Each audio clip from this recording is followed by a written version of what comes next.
Hujan monsun menyebabkan sejumlah wilayah Metro Manila, Filipina terendam banjir, termasuk Valenzuela City.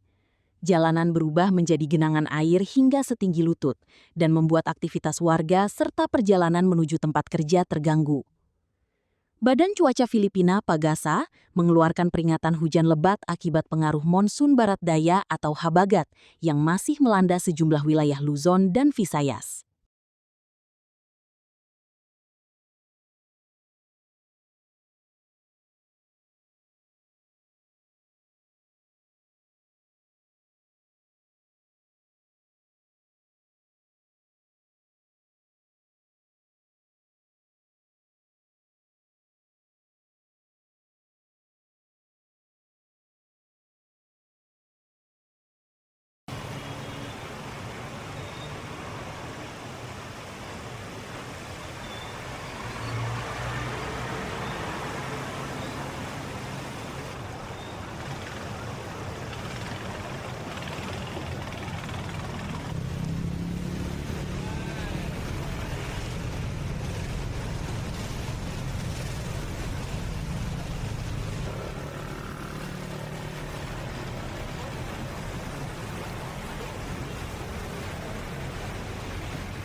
Siyempre, konsumisyon, problema.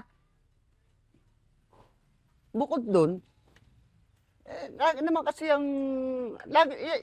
pare-parehas naman tayong inaabot sa buong Valenzuela.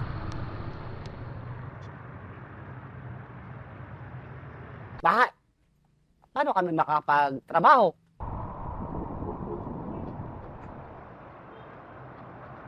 Siyempre, pag baha, tigil. O siyempre, saan maghanap buhay? Pambili man lang ng bigas. Wala.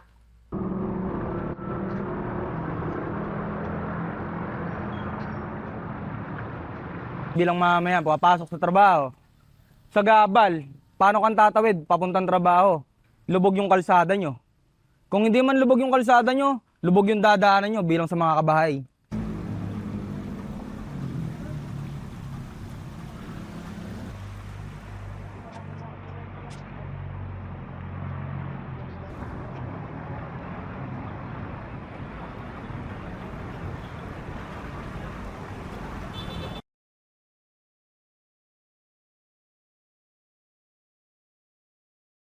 Jelajahi cara baru mendapatkan informasi. Download Metro TV Extend sekarang.